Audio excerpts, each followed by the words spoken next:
guys, welcome back to yet another episode of Gist with Madonna. It's your favorite host, Madonna Ihemechi. You know what I'm saying? So I have here two beautiful souls. Left hand side is my very good friend. She's a baker, a good cook. If you chop this lady food, I swear you marry her times 10. She's also an economist by profession. Please, ladies and gentlemen, boys and girls, help me make welcome my beautiful friend, Evelyn! And here on my right hand side, I have my very good friend, the guy who just, he says I do this thing now. Now so he be. Daddy has been a number one fan. Daddy has been a very good friend and a very wonderful person. He's a tech guy. What have you? A business manager, a data analyst, and all whatnot. Whatever. That is Daddy for you.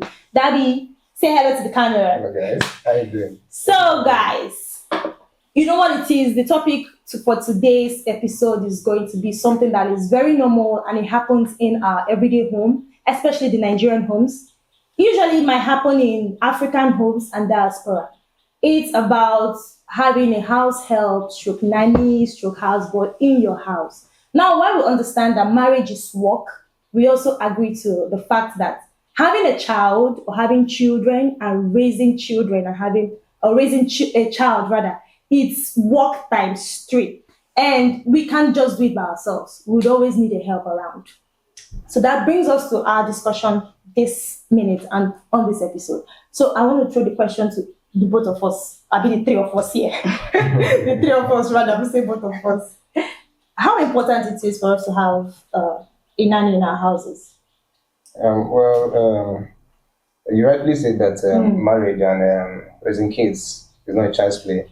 And also, I agree with that because kids come with a lot of responsibilities and extra work, So the role of nannies in a house, the role of nannies in a home cannot be overemphasized, cannot be downplayed also. Yeah, that's right. They are very important. They are very much needed at some point, considering maybe when the husband and wife are career people, it might not be a big deal for a sit-at-home wife, but for career people, they should need it. They should need it. It's a necessity. Yeah, almost like a necessity in the house for them to progress in their career. I've not seen any African home or a Nigerian home that does not have a house help at some point. Yeah, exactly. While raising kids. Exactly. So, in this topic, it's a very vast one. We're going to talk about the positivity and the negative parts of having a house help. So we'll start with the negative part, which we are going to dissect it. I am dissect here. So here we'll talk about the molestation, cheating, maltreatment, stealing, agents of destruction. Agents of destruction will mean being informants to kidnappers or them being the kidnappers themselves, giving out information to strangers and all that. So I want us to start with, let's start with the maltreatment of house helps. We know we've seen stories on social media where they say mostly Igbo women. They say Igbo women are very wicked. You get that they maltreat their. Have you met a Yoruba woman? But there was a case on Twitter now. Yeah. Where it trended that Igbo women are very wicked. There was a video that trended about an Igbo woman. I think this is personality. It's not really just about That's what I feel. Everybody is entitled to their opinion. That's true. They're using it as an emphasis. Some people will say based on how many people they've met so far. Maybe the person saying it has met like 80% of Igbo women and like 20% of Yoruba women. So when person is giving his or analysis, yeah. But the maltreatment. Let's talk about how these people are being maltreated when they get into these houses. From the bosses. Have you had any experience or you've seen or heard stories? Well, I won't deny the fact that I've seen or not seen. The thing is this. Maltreatment at some point always be there, depending on the kind of person that the help is living with. And most times, I'm not trying to be misogynistic now. It always has No worry, you're free, you're safe. it always has to do with the female folks because I mean they spend more time with these helps, because the man is always out there looking for money, looking for the next meal, looking for how to keep the family going. So this helps. They spend more time with the wives and the mothers of the home, and then I mean everybody's not the same thing. The way your temperament is not the same way another person's one is, and there's a women that they are quite dominating. Yeah. I've seen victims of this maltreatment. Yeah. I have firsthand. I've seen some of it. I've tried my best to wade in some cases, and it's there. It's there. It cannot be overlooked. We can't just turn a blind eye on it. It's there, and on the male part, from the male side, well.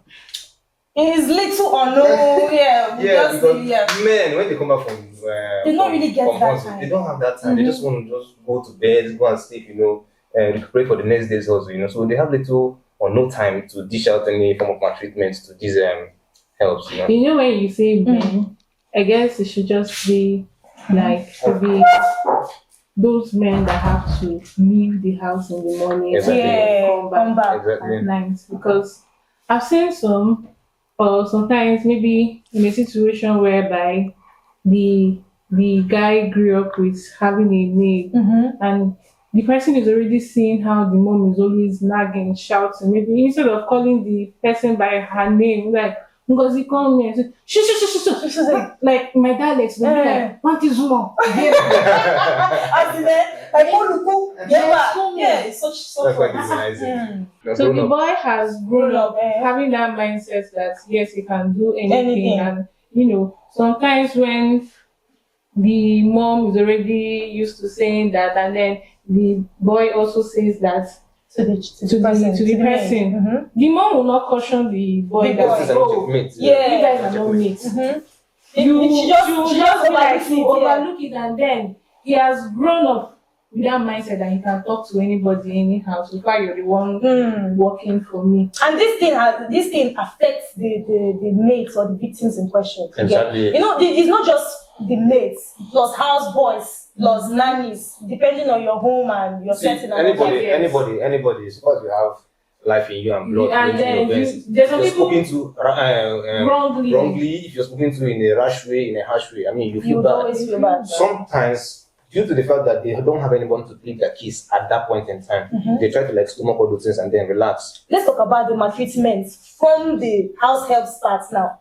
Okay. They now shift it, now put the frustration on the child. Good. Which is why it's not always good for the bosses to show wickedness. In a situation where the bosses are kind to these people, to these maids, to these nannies, and then they just want to display wickedness. That one is display wickedness. Because there was this video I saw one time on the internet. The lady in question, whenever she leaves, she's a working class lady. Whenever she goes out and comes back to the house, she sees that her child has bruises and swollen eyes. So, I mean, back on her, just some kind questions. What's going on? Then the maid will be like, that she has been crying all day, that there's no food, kineko. So one time, she decided to install a camera in her house. And then go to find out that whenever she leaves, the maids, they bring the child and beat down like... She has to be arrested. Sometimes she has to be arrested. You can't touch my child. Sometimes... because we already know that there's a limit to how you can stretch somebody. So maybe the lady did not do anything to this maid. It might be as a result of, okay, my mom has worked with this person's mother and she treated her badly. Okay. So now let me retaliate. So you're already coming in with the knife. You're carrying their pork. Yes. Now when you look at some people, you be like, I know this one has a sharp pork. Okay. Let's talk about now the cheating aspect. Make I read out this story for you from this Twitter. Twitter will not be there. So it goes this way. Say, a confession and advice needed. During NYC, this guy might not be a houseboy, but he was employed as one. During NYC, I was posted to the barracks. My supervisor was a colonel, now a general. The man is a no-nonsense, principled man who has no regard for siblings. He's boastful, selfish, and inconsiderate. I was posted to serve the government, but he told me to his domestic errand boy. The first time he sent me to his house, I even knelt down to greet his wife. I couldn't even look at her in her face. The only words that kept coming out of my mouth are yes, ma. I became his wife's right-hand boy. His wife's right-hand boy. I became so comfortable and close with the kids and the wife, became a spy to check who the husband's side chick was. The man was last day posted to the north. A copper. The man was last day posted to the north, so he spent a lot of time away from the house. Okay. The thing is, eventually, the wife and I started to have feelings for each other. We go on dates and hang out together, and nobody's suspecting a thing because normally I'm a houseboy. Normally. We began sleeping together in the guest room. After some days, I relocated to her room. There was a time we were making out, and the hubby called. She picked the phone on speaker while my dick was still in her. Fear catch me, hearing his voice while romancing her was so energetic. I felt like he was my boy. I was the boss at the moment. I no condemn respect him again, self. Whenever he's at home, she used to visit me in my one-room apartment inside town. It's a cheap room with one standing fan. Whenever she wants to visit, I used to send her to buy refreshments and fuel on her way coming back. The love is so real and nasty. She gave her everything to me. I don't think her husband enjoyed her the way I did. Let's analyze. Let me laugh. You can imagine. Husband, houseboys, houseboy. Well, what I was saying, this whole thing is like this aspect is that loneliness. There's nothing loneliness cannot do. When someone is lonely, when I'm party in a marriage relationship, how would you even keep me and forgot? There are women that have PAs as houseboys and yet nothing. It's because that's their choice. Maybe because they respect their husband to that extent that they don't want to have anything to do with those boys. And then another thing is, you're going into a marriage that you're fully aware that this man cannot satisfy you sexually. That's the problem. That's another problem. So the both of you are not on the same page. That is why maybe in as much as maybe the guy might be trying from his own end, but it's still not enough. These people break homes. You are aware? The thing is, as I was saying, there's nothing loneliness. There's nothing loneliness. Maybe the husband is always going out. Feelings are easy to catch. Feelings are caught easily. And it all has to do with the closeness of this particular person, the proximity between the both of them, you know, how close they are to each other. And these are two consenting adults. They know what this thing is. It's not as if they are children that you take to the ministry or take to the church and tell them, do this and don't do that. They know the in and out of this thing. You understand the point? Now the boy saw an opportunity. He saw a golden apple. I mean, he has to go for it. I'm not justifying what he did. I'm not justifying what he did. What I'm trying to say is that the absence of one particular party in a relationship can give room to this health to enter and then to wreck homes. And if your spouse, be it the man or the woman, is not someone that is disciplined and committed to you and knows that if he or she does this, he's defiling whatever it is you guys stand for. I mean, they'll give in his way. Right. You get the point? Yeah. As I said earlier, they are two consenting adults, so you can't put them on the leash. You can't put their feelings on the leash. Yeah, the part that told me in this story is when he said, I am the husband's PA, the houseboy's PA. That's what he said. And he also said that he felt like he was the boss, and then the man was the guy. Let me not lie, yeah? I mean, yeah. Did you see that feeling? There's something called dopamine. It gives you this feel-good feeling that, okay, you're there.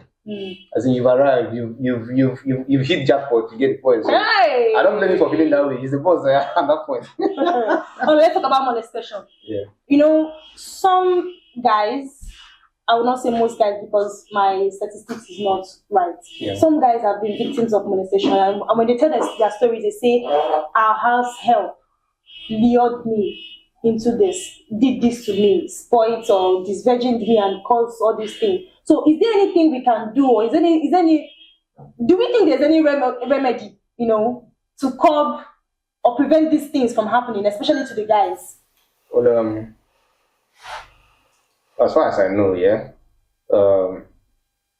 I'm not going to profile any solution. Neither am I going to say this or recommend any line of action to be taken. But the thing is, this molestation thing, coming from my gender, most times it's not always believed. It's not always believed. Yeah. Don't always believe it because they feel as a male child you have to stand up for yourself. They don't believe that this so person can happen. And you see, when these guys take this trauma and grow up, they have the wrong mindset as to what life should be when as regards sexual aspect of life. You get the point? You see young guys that were molested at a young age, they grow up to prefer older women. That's true. You get the point? They don't prefer girls their age. They don't prefer women that are you see them that are being younger so than them. nasty. And they like forceful. You get the point. You see them. You see them being so disrespectful to ladies, even when they approach them in their approach, because they feel okay. This is how it should be. Because first of all, when that molestation happens to the little child, the boy child now in question, they have this mindset of okay, their brain has been damaged already. Some part of them has been killed. You've taken away their innocence. You get the point. Now they grow up with that mindset. Okay, this is how this thing should be. You know, and at some point in life, these things will keep replaying in their head. You know what they call PTSD? They keep replaying in their head. It gives them this whole feeling. It keeps playing over and over again. You know, and they grow up with it. So should we say that we shouldn't leave our children in the hands of these househelps alone? As I said, I won't prefer any solution. The truth is, I don't think it's coming from. You don't really know this person from Adam. And some people do not make their research before bringing in. They just want someone to come and take up because of stress. You don't even check. You don't do due diligence. You don't even if this person is spiritually okay and all that. You just bring in the person. And then you're not comfortable to leave your child with the person. It does not sit right with me. I cannot leave my child for someone I barely know. That's how I feel. That means before I leave my child, you must have stayed with me for years. Years, and you've earned that trust. So I'm now so comfortable to say, and even if they're on holiday, they can stay out. What if you're in a position? What if you're in a position where you don't have any choice? You don't have any choice. Yes, true. You don't have any choice. Whereby I don't have any choice. See, you cannot have it all in life. You cannot have it all in life. It's either you drop one and take one. As a mother, your children are as a mother, your children are your priorities. So you wouldn't. I don't know. Some people are so career minded. I don't know about them. I don't know what drives them, but I'm not so career minded that I would want another person to raise your kids while you're present in their lives. Since they are still growing, like they are still few months to some certain years, I would stay with them. I wouldn't leave them just for the maid now. I would stay home for like 2 to 3 years. And when the child is old enough to go to a daycare or something like that, you'd always drop the child. When I'm coming.